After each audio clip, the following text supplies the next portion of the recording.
ಪರಿಸರ ಸಂರಕ್ಷಣೆ, ಪರಿಸರ ಜಾಗೃತಿಯ ಪ್ರತಿಯೊಬ್ಬ ನಾಗರಿಕನನ್ನು ನಿಸರ್ಗದ ಬಗ್ಗೆ ಕಾಳಜಿ ಮೂಡಿಸಿ ಸುಸ್ಥಿರ ಅಭಿವೃದ್ಧಿಯತ್ತ ಹೆಜ್ಜೆ ಇಡಲು ಪ್ರೇರೇಪಿಸುತ್ತದೆ ಎಂದು ನಗರ ಠಾಣೆಯ ಪೊಲೀಸ್ ಇನ್ಸ್ಪೆಕ್ಟರ್ ಕೆ ಕುಮಾರ್ ಹೇಳಿದರು.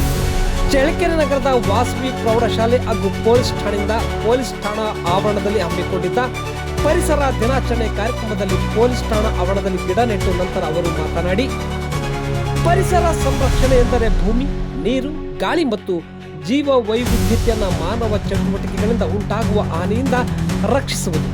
ಪರಿಸರ ಜಾಗೃತಿಯ ಪ್ರತಿಯೊಬ್ಬ ನಾಗರಿಕನಲ್ಲೂ ನಿಸರ್ಗದ ಬಗ್ಗೆ ಕಾಳಜಿ ಮೂಡಿಸಿ ಸುಸ್ಥಿರ ಅಭಿವೃದ್ಧಿಯತ್ತ ಹೆಜ್ಜೆ ಇಡಲು ಪ್ರೇರೇಪಿಸುತ್ತದೆ.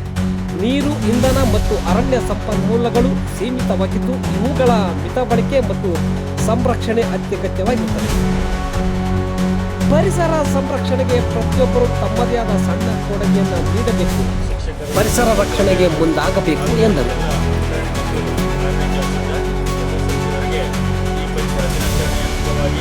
ನಾವೆಲ್ಲರೂ ಕೂಡ ಮಕ್ಕಳೆಲ್ಲರೂ ಕೂಡ ಎಲ್ಲ ಸರ್ಕಾರಿ ಕಚೇರಿಗಳಿಗೆ ಭೇಟಿ ನೀಡಿ ಪರಿಸರದ ಬಗ್ಗೆ ಜಾಗೃತಿಯನ್ನು ಮೂಡಿಸಿ ಪ್ರತಿಯೊಂದು ಪೊಲೀಸ್ ಠಾಣೆ ಇರ್ಬೋದು, ಸರ್ಕಾರಿ ಕಚೇರಿಗಳಿರ್ಬೋದು, ಎಲ್ಲರಿಗೂ ಕೂಡ ಈ ಒಂದು ಗಿಡಗಳನ್ನು ಕೊಡೋದ್ರ ಮುಖಾಂತರ ಪರಿಸರವನ್ನು ಸಂರಕ್ಷಣೆ ಮಾಡುವಂಥ ಕೆಲಸಕ್ಕೆ, ಕಾಯಕಕ್ಕೆ ತಾವೆಲ್ಲರಿಗೂ ಕೂಡ ನಮ್ಮ ಚಳ್ಳಕೆರೆ ಪೊಲೀಸ್ ಠಾಣಾ ವತಿಯಿಂದ ಹೃತ್ಪೂರ್ವಕವಾದ ಧನ್ಯವಾದಗಳನ್ನು ಅರ್ಪಿಸುತ್ತಿದ್ದೇನೆ.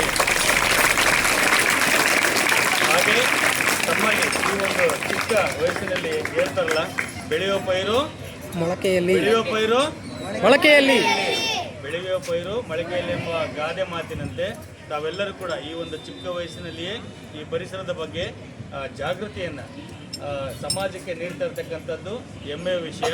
ಹಾಗೆ ನನ್ನ ಕಡೆಯಿಂದ ತಮಗೆಲ್ಲರಿಗೂ ಹೇಳೋದೇನಪ್ಪ ಅಂದರೆ, ನೀವು ಪ್ರತಿಯೊಬ್ಬರು ಮಕ್ಕಳು ತಮ್ಮ ಮನೆ ಮುಂದೆ ಒಂದು ಗಿಡವನ್ನು ಬೆಳೆಸಿದರೆ, ಏನು ಹೇಳಿ, ಒಂದು ಗಿಡವನ್ನು ಬೆಳೆಸಿದರೆ ಇಡೀ ನೀವು ಸಮಾಜಕ್ಕೆ ಮತ್ತು ಈ ಒಂದು ಪರಿಸರಕ್ಕೆ ಈಗ ಒಂದು ಜಾಗತಿಕ ತಾಪಮಾನವನ್ನು, ಸಮತೋಲನವನ್ನು ಕಾಪಾಡಿಕೊಳ್ಳಿಕ್ಕೋಸ್ಕರವಾಗಿ ತಮ್ಮೆಲ್ಲರದು ಕೂಡ ಒಂದು ಪರಿಶ್ರಮ ಇರ್ತದೆ, ಕೊಡುಗೆ ಇರ್ತದೆ ಅಂತ ಹೇಳ್ತಾ ತಾವು ಮಾಡ್ತಾ ಇರ್ತಕ್ಕಂಥ ಕಾರ್ಯಕ್ಕೆ ಮತ್ತೊಮ್ಮೆ ನಮ್ಮ ವಾಸವಿ ಶಾಲೆಯ ಎಲ್ಲ ಉಪನ್ಯಾಸಕರಿಗೆ ಮತ್ತು ಎಲ್ಲ ಮಕ್ಕಳಿಗೂ ಕೂಡ ವಂದಿಸ್ತಾ, ಇವತ್ತಿನ ದಿವಸ ಪರಿಸರ ಹಾಳಾಗ್ತಾ ಇರೋದ್ರಿಂದನೇ ಜಾಗತಿಕ ತಾಪಮಾನ ವ್ಯತ್ಯಾಸ ಆಗ್ತಾ ಇರ್ತಕ್ಕಂಥದ್ದು, ಮಳೆ ಬೆಳೆ ಆಗದೇ ಇರತಕ್ಕಂಥದ್ದು ಮತ್ತು ಏನು ಓಜೋನ್ ಪದರ ನಮ್ಗೆ ಎಷ್ಟು ಮುಖ್ಯ ಅಂದರೆ, ಅತಿ ನೇರಳೆ ಕಿರಣಗಳು ನಮ್ಮ ಮೈ ಮೇಲೆ ನೇರವಾಗಿ ಬರಬಾರ್ದು ಅಂದರೆ ಏನಿರಬೇಕು, ಓಜೋನ್ ಲೇಯರ್ ಇರಬೇಕು. ಆ ಓಜೋನ್ ಲೇಯರ್ ಯಾಕೆ ಹಾಳಾಗ್ತದೆ?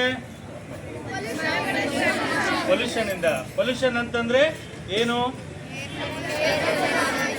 ಪರಿಸರ ಮಾಲಿನ್ಯ ಯಾಕಾಗ್ತದೆ? ಮರ ಗಿಡಗಳನ್ನು ಕಡಿಯೋದ್ರಿಂದ, ಪ್ಲಾಸ್ಟಿಕ್ ತ್ಯಾಜ್ಯಗಳನ್ನು ಬಳಸೋದ್ರಿಂದ, ಕಾರ್ಖಾನೆಗಳಲ್ಲಿ ಉತ್ಪತ್ತಿ ಆಗ್ತಕ್ಕಂಥ ಕಾರ್ಬನ್ ಡೈಆಕ್ಸೈಡ್, ಮೊನಾಕ್ಸೈಡ್ ಇದೆಲ್ಲದಿಂದನೂ ಕೂಡ ಏನಾಗ್ತದೆ?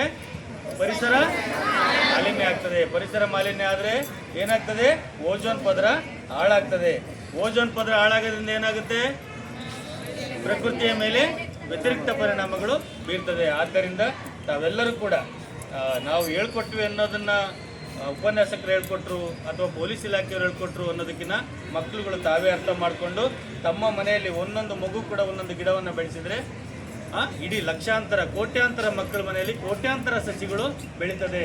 ಕೇವಲ ಪರಿಸರ ದಿನಾಚರಣೆ ಆಚರಣೆಯ ನೆಪದಲ್ಲಿ ನೀವೊಂದು ಸಸಿಯನ್ನು ತಗೊಂಡೋಗಿ ಕೊಟ್ಬಿಟ್ಟು ಬಿಟ್ಟರೆ ಸಾಲದು. ಏನು ಮಾಡಬೇಕು? ಅದನ್ನು ರಕ್ಷಣೆ ಮಾಡಿ ಪೋಷಿಸಿ ಬೆಳೆಸಬೇಕು. ಮಾಡ್ತೀರಾ ಎಲ್ಲರೂ?